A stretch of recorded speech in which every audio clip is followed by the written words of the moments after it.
आज हम उस कहानी के पन्ने पलटेंगे जो हॉलीवुड के इतिहास के सबसे बड़े रहस्यों में से एक है। कहानी टीवी और सिनेमा के पहले के सुपरमैन की। वो सुपरमैन जो स्क्रीन पर गोलियों से नहीं मरता था, लेकिन असल जिंदगी में एक गोली ने उसकी जान ले ली। और आज उस मौत को 76 साल बीत चुके हैं, लेकिन सवाल वही का वही है, क्या वो आत्महत्या थी या एक परफेक्ट मर्डर। चलिए चलते हैं उस रात जहां से ये खौफनाक कहानी शुरू हुई। तारीख थी 16 जून 1959, लॉस एंजल्स। जॉर्ज रीव्स का आलीशान घर में पार्टी चल रही थी। जॉर्ज, उनकी मंगेतर लियोनोर और हॉलीवुड के कुछ दोस्त मौजूद थे। महफिल जमी हुई थी, शराब का दौर चल रहा था और म्यूजिक का शोर था। लेकिन इस शोर शराबे के बीच कुछ ऐसा होने वाला था जिसकी किसी ने कल्पना भी नहीं की थी। रात के करीब 1 बज रहे थे।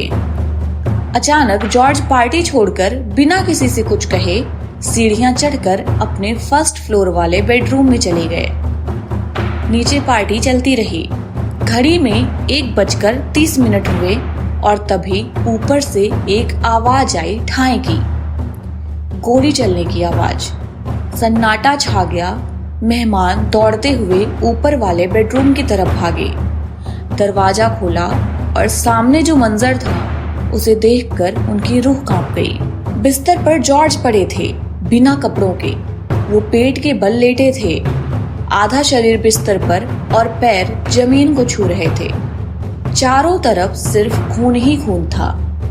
पुलिस आई। पहली नजर में पुलिस ने कहा ये सुसाइड है, केस क्लोज। लेकिन रुकिए, कहानी इतनी सीधी नहीं है। मौकाए वारदात पर जो सबूत मिले वो कुछ और ही इशारा कर रहे थे। वो सबूत जो आत्महत्या की थ्योरी की धज्जियां उड़ा रहे थे। ध्यान से सुनिए, क्योंकि ये वो सुराग है जिन्होंने पुलिस को भी चकरा दिया था। पहला सवाल, पुलिस को कमरे से 3 गोलियां मिली।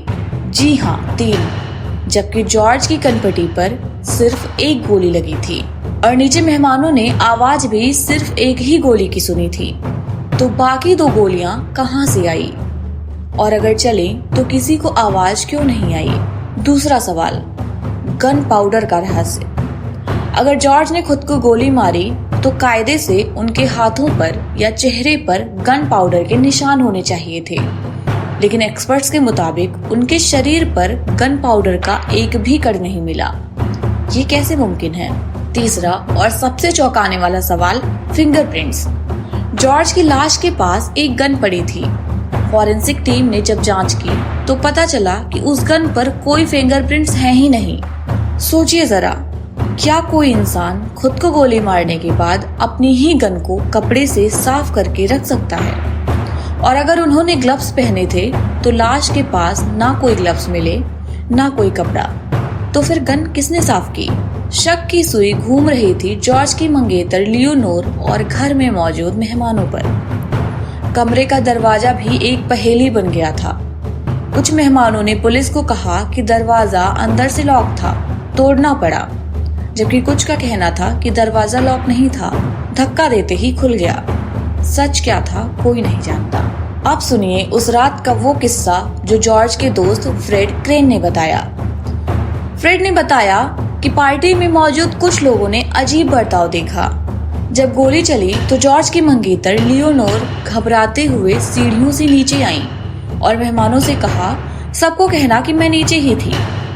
सोचिए, गोली चलने के तुरंत बाद वो ऐसा क्यों कहेंगे?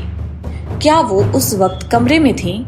उस रात जॉर्ज और लियोनोर के बीच भयंकर झगड़ा भी हुआ था। जॉर्ज गुस्से में थे, नशा भी ज्यादा था।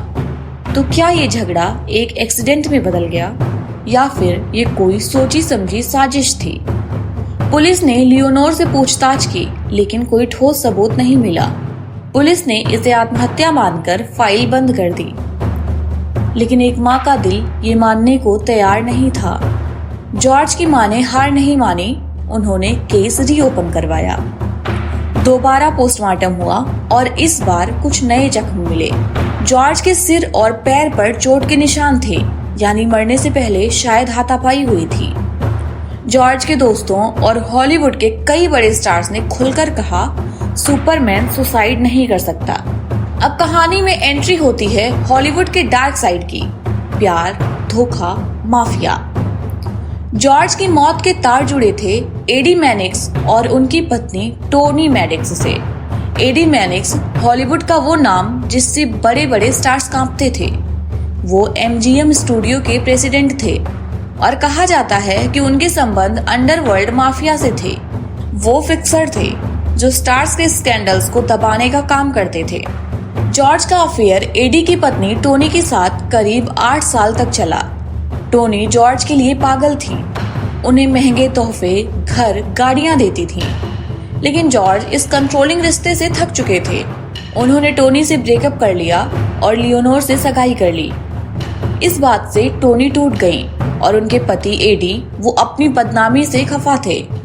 सालों बाद एक किताब आई, हॉलीवुड क्रिप्टोनाइट। इसमें दावा किया गया कि जॉर्ज की मौत कोई सुसाइड नहीं थी, बल्कि एक हिट थी। दावा किया गया कि एडी मैनिक्स ने अपने माफिया कनेक्शंस का इस्तेमाल करके जॉर्ज की सुपारी दी थी।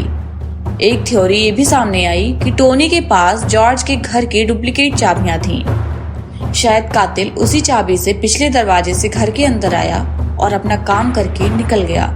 लेकिन अफसोस, ये सिर्फ थ्योरी ही रह गई। पुलिस ने कभी भी इस एंगल से जांच की ही नहीं। जॉर्ज रेप्स, जिन्होंने गॉन विद द विंड जैसी फिल्मों में काम किया, जो बच्चों के चहेते सुपरमैन बने, उनका अंत इतना दर्दनाक और रहस्यमयी होगा ये किसी ने नहीं सोचा था। साल 2006 में बेन एफ्लेक की फिल्म हॉलीवुडलैंड आई, जिसने इस केस की परतें फिर से खोली। फिल्म में वो सारे संभावित कारण दिखाए गए, चाहे वो नशे में एक्सीडेंटल गोली चलना हो या फिर एडी मैनिक्स का भेजा हुआ कातिल। लेकिन आज 76 साल बाद भी सच्चाई उस कमरे में बंद है। हॉलीवुड के पहले सुपरमैन की मौत आत्महत्या थी या हत्या? इसका जवाब अब शायद हमें कभी नहीं मिलेगा। आज की कहानी में बस इतना ही। अगर आपको ये मिस्ट्री पसंद आई हो तो हमें जरूर बताएं। मिलते हैं अगली बार एक और दास्तान के साथ। धन्यवाद।